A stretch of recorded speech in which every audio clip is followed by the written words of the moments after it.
20 വർഷത്തോളമായി സൗദിയിൽ ജയിലിൽ കഴിയുകയാണ് അബ്ദുൾ റഹീം. അബ്ദുൾ റഹീമിന്റെ മോചന വാർത്ത വന്നയുടൻ തന്നെ വലിയ സന്തോഷത്തിലാണ് ആ വീട്ടിലുള്ളവർ. അപ്പോൾ സൗദി ജയിലിൽ നിന്നും മോചിതനായ അബ്ദുൾ റഹീമിന്റെ വരവിനായി കാത്തിരിക്കുകയാണ് കോഴിക്കോട് ഫറോക്കിലെ കുടുംബം. ഓരോ പെരുന്നാളിനും മകനെ കാത്തിരുന്ന ഉമ്മ ഇത്തവണ പ്രതീക്ഷകൾ യാഥാർത്ഥ്യമാകുന്നതിന്റെ സന്തോഷത്തിൽ കൂടിയാണ്.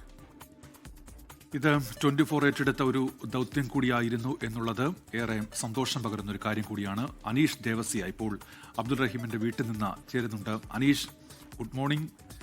ഈ കുടുംബം ഇപ്പോൾ എന്തൊക്കെ വിവരങ്ങൾ നൽകുന്നുണ്ട് ഈ അബ്ദുൾ റഹീമിന്റെ യാത്രയുമായി ബന്ധപ്പെട്ട്? എപ്പോൾ അബ്ദുൾ റഹീം നാട്ടിലെത്തും എന്നാണ് ഇപ്പോൾ പ്രതീക്ഷിക്കുന്നത് അനീഷ്?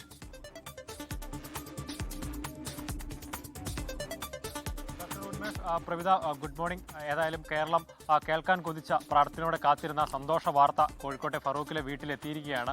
സൗദിയിൽ ജയിലിൽ കഴിയുന്ന അബ്ദുൾ റഹീം ഉടൻ ജയിൽ മോചനാവും. അദ്ദേഹത്തിന്റെ ജയിൽ മോചന ഉത്തരവിൽ അധികൃതർ ഒപ്പുവെച്ചിരിക്കുന്നു. എക്സിറ്റ് നടപടികളും പൂർത്തിയാക്കി കഴിഞ്ഞിരിക്കുന്നു.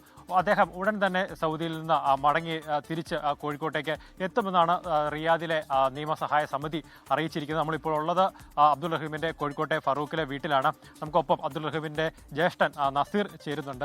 ചേട്ടാ, കഴിഞ്ഞൊരു 20 വർഷത്തെ കാത്തിരിപ്പിനൊടുവിൽ ആ സന്തോഷ വാർത്ത എത്തിയിരിക്കുകയാണ്. അതെ, ഇന്നലെ ഒരു 5:30 മണിയോട് കൂടി നമുക്ക് ഈ വിവരം കിട്ടി. എക്സിറ്റ് അടിച്ചു, ഇനി അവന്റെ എല്ലാ അവിടുത്തെ പ്രൊസീജിയറും കഴിഞ്ഞു, ഇനി എത്രയും പെട്ടെന്ന് നാട്ടിലെത്തുന്നുള്ളൊരു മെസ്സേജാണ് ഇന്നലെ നമുക്ക് വന്നിരിക്കുന്നത്. എമിഗ്രേഷൻ നടപടികൾ പൂർത്തീകരിച്ച് എന്നത്തേക്ക് നാട്ടിലേക്ക് എത്താൻ കഴിയും? അവിടുന്ന് കിട്ടുന്ന വാർത്ത എന്താണെന്ന് വെച്ചാൽ എമിഗ്രേഷൻ എയർപോർട്ടിൽ നിന്നായിരിക്കും ഉണ്ടാവുക. അപ്പോൾ ഏത് മണിക്കൂറുകളിലും നമുക്ക് അവനെ പ്രതീക്ഷിക്കാം, അവിടുന്ന് കയറ്റി വിടും എന്നുള്ളതാണ്. അപ്പോൾ നമ്മളൊരു നാളെ പെരുന്നാളാണ്, പെരുന്നാളിൽ നിന്ന് ഇവിടെ വീട്ടിലെത്തും എന്നുള്ളൊരു സന്തോഷത്തിലാണ് നമ്മൾ പ്രതീക്ഷിച്ചുകൊണ്ടിരിക്കുന്നത്. ഏതായാലും ഈ അദ്ദേഹത്തിന്റെ ഒരു മോചനവുമായി ബന്ധപ്പെട്ട് ലോകമെമ്പാടുള്ള മലയാളികൾ കൈകോർത്തത് ഒരു ചരിത്ര സംഭവമായിരുന്നു. എല്ലാവർക്കും നന്ദി പറയുന്നു ഈ അവസരത്തിൽ. ഏത് സമയത്തും എനിക്ക് പറയാനുള്ളത് എല്ലാവരോടും നമ്മുടെ സഹായിച്ച എല്ലാവരോടും എനിക്ക് പറയാനുള്ളത് നന്ദി തന്നെയാണ്. വേറെ ഒന്നുമില്ല. നമുക്ക് ഇത്രയും ചെറിയൊരു പൈസ ഒന്നല്ലല്ലോ, ഇത്രയും വലിയൊരു കോടികൾ ആവശ്യപ്പെട്ടപ്പോൾ എല്ലാവരും നമ്മൾ അകമഴിഞ്ഞ് സഹായിച്ചു. 1 രൂപ മുതൽ 1 കോടി വരെ തന്ന ആളുകളുണ്ട്. പേരെടുത്ത് പറഞ്ഞ വിട്ടുമുതൽക്ക് എല്ലാവരോടും നന്ദിയും കടപ്പാടും തന്നെ അറിയിക്കാനുള്ളൂ.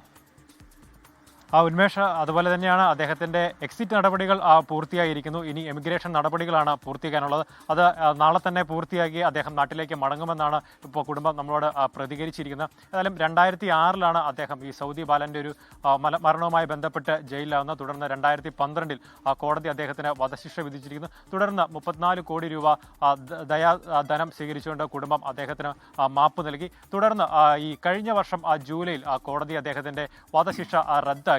ഈ കോടതി അദ്ദേഹത്തിന്റെ വധശിക്ഷ റദ്ദാക്കിയെങ്കിലും അദ്ദേഹം 20 വർഷത്തെ ഒരു തടവ് ശിക്ഷ അനുഭവിക്കേണ്ടി വന്നു. അതിന്റെ കാലാവധിയാണ് ഇക്കഴിഞ്ഞ 19 അവസാനിച്ചിരിക്കുന്നത്. ഏതായാലും അദ്ദേഹത്തിന്റെ മോചന ഉത്തരവിൽ അധികൃതർ ഒപ്പുവെച്ചിരിക്കുന്നു. എക്സിറ്റ് നടപടികളും പൂർത്തിയായിരിക്കുന്നു. ഇനി എമിഗ്രേഷൻ നടപടികളാണ് പൂർത്തിയാകാനുള്ളത്. എത്രയും പെട്ടെന്ന് തന്നെ നാളെയോ മറ്റന്നാളോ അദ്ദേഹം കോഴിക്കോട്ടെ ഫറൂഖിലെ വീട്ടിൽ തിരിച്ചെത്തുമെന്നാണ് കുടുംബവും അതുപോലെ തന്നെ ഈ നാട്ടുകാരും പ്രതീക്ഷിക്കുന്നത്. ഉന്മേഷ്, പ്രവിത.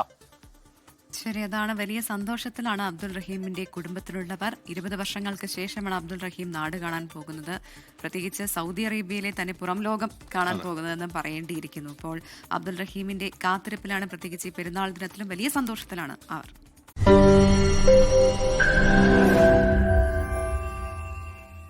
ലോകത്തെവിടെയായാലും ഏത് സമയത്തും 24 വാർത്തകളും ഓഗ്മെന്റഡ് റിയാലിറ്റി പാക്കേജുകളും എക്സ്പ്ലെയിനറുകളും വിശദമായി കാണാൻ ഞങ്ങളുടെ യൂട്യൂബ് ചാനൽ നിങ്ങൾക്ക് സബ്സ്ക്രൈബ് ചെയ്യാം.